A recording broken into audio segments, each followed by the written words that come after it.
Welcome to NEWS.am. Today our guest is Elisa von Joeden-Forgey, Executive Director of the Lemkin Institute for Genocide Prevention. So thank you very much for your time and joining us. Thank you very much. It's an honor to be here. Thank you. There are deep concerns that Azerbaijan may launch a new attack against Armenia, and such kind of concerns were expressed not only by the Armenian government but also by the European Union, the United States. So how do you assess the current situation in the region, and what do you think? Are the Armenian people against a new risk of genocide by Azerbaijan? Yes, we think absolutely that there's a continuing risk of genocide by Azerbaijan. At the Lemkin Institute, we consider this region to be in a genocidal process that sort of began in 2020, but even harkens back to 2016. And if you look at the ideology behind it, it goes back to World War I and the major genocide against Armenians then. But so we continue this region to be in a genocidal process because the regime of Ilham Aliyev, president of Azerbaijan, is a genocidal regime, and he has created a genocidal state. And what we know about genocidal regimes and genocidal states is that they never stop unless there is pressure to stop. And there has been absolutely no pressure. Azerbaijan committed genocide against the Artsakhi's with the blockade and then the subsequent aggressive war against the Republic of Artsakh, which led to, the forced displacement and terrorization of the entire population. We consider that to be a very successful genocide with 100% success rate. It's not a genocide that can't be undone, so the world can still respond now. But now, Ilham Aliyev is coming for the Republic of Armenia, which is sovereign territory recognized in international law and by the UN. So we consider this to be, yes, Armenia is under threat of genocide from Aliyev and his supporters in Turkey and Israel. So what should be the international response by the international community in this situation? The international community must sanction Aliyev right away and sanction Aliyev's allied states right away for complicity, possible complicity in genocide. I think the case is clear now that this is not some sort of regional dispute over territory. The Western world in particular must see that Ilham Aliyev is a genocidal dictator. He is completely possessed by genocidal Armenophobia. And this is not something we can tolerate in the 21st century. It's absolutely insane that the world is tolerating genocidal Armenophobia in this aggressive way as it's being expressed by Azerbaijan. And so the international world must sanction him immediately, because without strong pressure for him to shift course away from continuing to threaten Armenian territory, without pressure to shift course, he won't do it. He has shown that. You are speaking about the necessity of sanctioning Azerbaijan and its allies because we see that only the statements and the announcements didn't stop Azerbaijan from its aggressive actions in Artsakh, from the genocide that implemented in Artsakh last year and the forcibly displacement of Armenians from their homeland. But do you consider realistic sanctioning Azerbaijan and its allies, taking into account various reasons, including the geopolitical interests and so on? Yeah, geopolitical interests and resource interests. I think that has been driving the silence up until this point. But at some point, the international community, and particularly the Western powers, are going to have to realize that that Azerbaijani aggression constitutes a threat to international peace and security. It would be very hard to control a war, an interstate war between the Republic of Armenia and the Republic of Azerbaijan, two internationally recognized sovereign states. It would be very hard to control who would get involved in such a war. Even a short war will inflame the geopolitical tensions that already exist in this region and could easily devolve into a larger regional war and even a war with global implications. We're already facing a war with global implications in Israel-Palestine. The international community has managed to contain that somewhat, but we see that Israel is constantly pressing, right, against what is containable. And we're going to see the same thing here in the South Caucasus. And that does not serve anybody's interests. And so there may be major geopolitical interests and resource interests that are driving this silence in the Western world about the fate of Armenians in Artsakh or even here in the Republic of Armenia. But I think that perhaps the Western world is waking up to the serious threat that Ilham Aliyev poses internationally. You other specialists name the Azerbaijani's aggressive steps in Artsakh as genocide, but the vast majority in international community doesn't name Azerbaijan's crimes by its name. Why? Why? Because they're complicit. So beforehand, you did have statements from a State Department official before the Artsakh genocide saying the United States will not tolerate ethnic cleansing, right? And of course, then they did. Now, ethnic cleansing is a problematic term in and of itself. States like the word ethnic cleansing or the term ethnic cleansing because there's no law about ethnic cleansing. Ethnic cleansing is a description of a process. Now, it came from, where did the term come from? It doesn't show the full essence of the crime. No, and the word itself, the term itself, is borrowed from the Serbs who used it to describe what they were doing to Bosnian Muslims during the Bosnian genocide. So it's a term that's taken from perpetrators to use as a euphemism for genocide and to hide the genocidal dimensions of things like what happened in Artsakh. So they use terms like ethnic cleansing, but furthermore, which doesn't have a law about it either, so there's no specific international law against ethnic cleansing.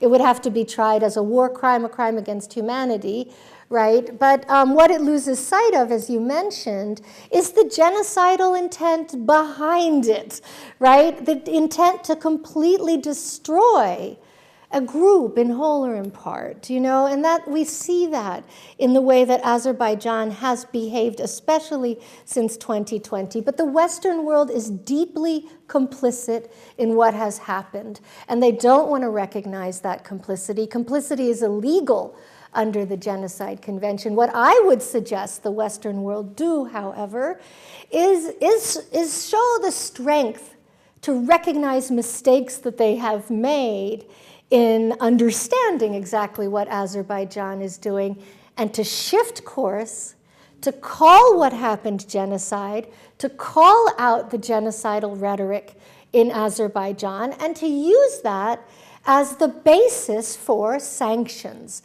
I think the international community has to show some strength, and some courage, and really recognize the crimes that have been committed and the threats that Aliyev continues to pose, which are genocidal. Will show that courage. Yes? Who will show the courage? The will international they? Community. Yeah, I don't know. I mean, this is not a courageous time in the international community. We have very little strong leadership, especially in terms of human rights, the rule-based order, our so-called genocide prevention mechanisms. Honestly, today, in the Western world, we can't speak about human rights or having genocide prevention mechanisms. They're a complete failure, and the rule-based order is being challenged with impunity as well. So will they show that courage? I don't know. I hope that they do. It is not something, unfortunately, that Armenia can count on. But it is something that global civil society can continue to press for. So at the Lemkin Institute, we continue to push for that kind of courage and accountability on the part especially of the Western world, because they are supposed to be the societies and the civilization that upholds human rights. But also I think there's a role for the global South as well to come to the aid of the indigenous people of this region, who are the Armenians. And that's a message that resonates globally.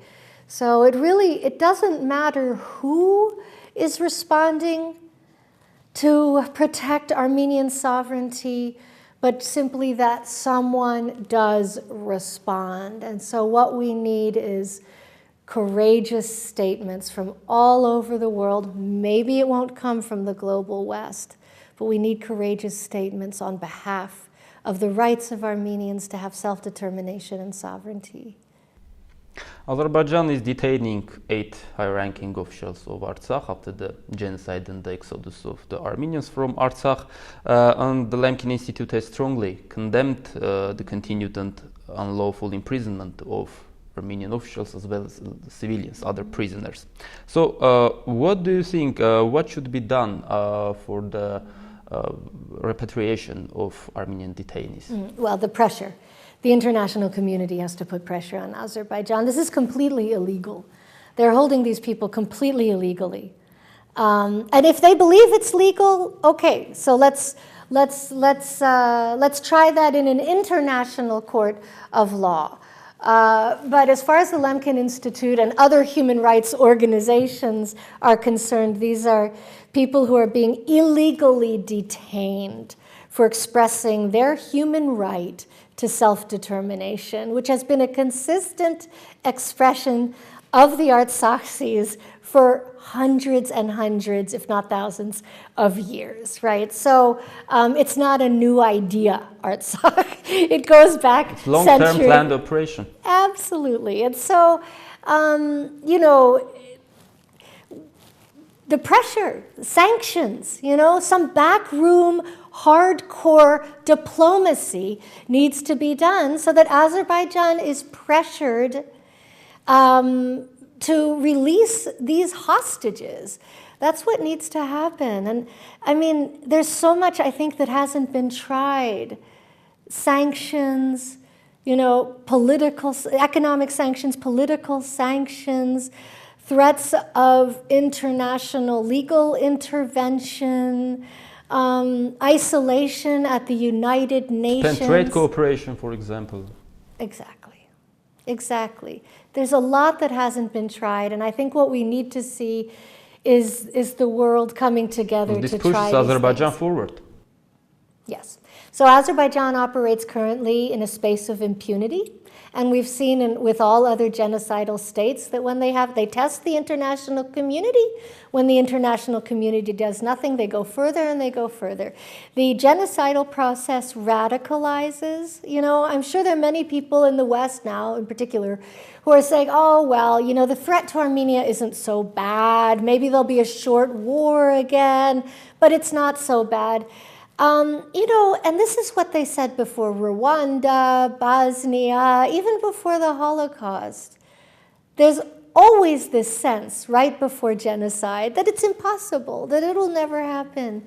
And what we know is that genocides they happen very quickly, right? They're a long process, but the mass murder form or the mass forced displacement form of genocide can happen overnight. And we saw that in September with the Artsakh genocide, where a 4,000-year-old continuous civilization was destroyed in the matter of a few days. Ruben Vardanyan, former state minister of the Republic of Artsakh, is also being illegally detained in Baku, among the other high-ranking officials, and the Lemkin Institute also stated that his arrest is particularly concerning because Azerbaijani media continuously targets him. And what do you think, what are the reasons that he is especially targeted by the Azerbaijan? I think Ruben Vardanyan is especially targeted because he was a courageous voice for Artsakh independence and for the principle of self-determination. He was one of the best-known spokespersons for Artsakh, and he had no fear. He seemed to have no fear. He spoke with honesty and with courage. And that is always a great threat to genocidal regimes because they function on propaganda, not on truth. And Ruben Vardanyan was telling some hard truths, which is that the Artsakhi people have a right to self-determination that's recognized in international law and should be adjudicated in international law. Furthermore, Ruben Vardanyan is a world-renowned humanitarian. So he has, respect internationally, globally. He's a very successful businessman as well. They tried to tear him down by accusing him of being some kind of Russian stooge in Artsakh. So they tried all of their propaganda techniques against Ruben Vardanyan.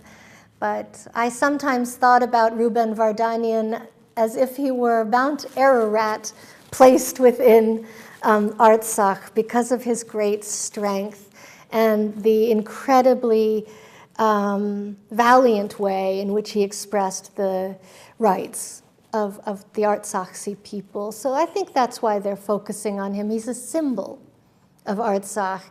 And one of the best ways to commit genocide is to target the leadership and to target those important national symbols. So the facts of ethnic cleansing, the genocide and other war crimes by Azerbaijan are very evident, but we see that in the West, in the United States and other states in the West that are speaking about the importance of preserving human rights, democratic values, the blind eye on the Azerbaijan's war crimes, especially in September. And we see that in these circumstances, Azerbaijan will host COP29.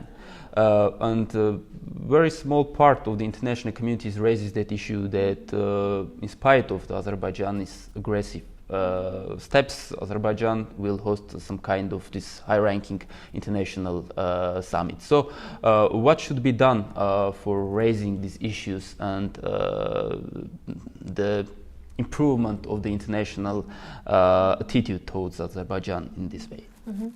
Well, I think, in a way I'd like to send a message to the global community about this, right?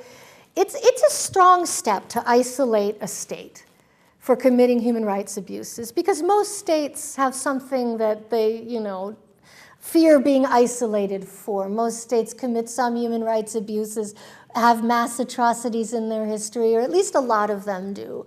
So, they don't want to risk being called out because they're calling out another member state. But I think the international community has to think about what they're exactly doing when they're allowing Azerbaijan to greenwash its image with, COP29, right? Is it COP29? Yeah. 29. And especially a few months after the genocide. Right. So we have a genocidaire who's hosting an environmental summit.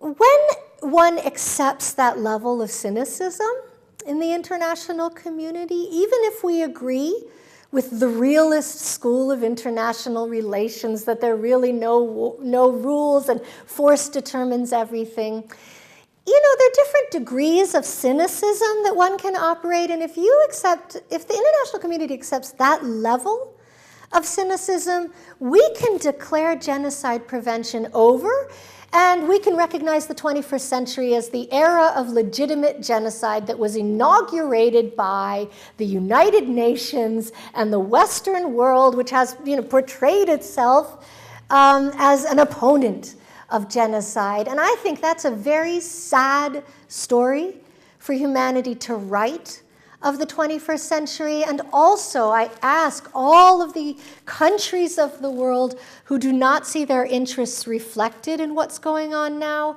in the South Caucasus to think about what that means for them if Azerbaijan is allowed to get away with this level of genocidal activity and genocidal whitewashing, greenwashing, right, whatever one wants to call it, what that means for them and for peace and security in their regions. What other tensions around the world are going to flare up when certain states particularly dictatorships, decide it's in their interest to just go take that piece of land that they have coveted for decades now. So I think this is really a situation that the international community has to think very hard about, because the decisions they make now about Azerbaijan will haunt them or benefit them, depending on what they decide, for the coming decades. So thank you very much for this interesting conversation. Thank you so much. It's been an honor to be here and speak with you. Thank you.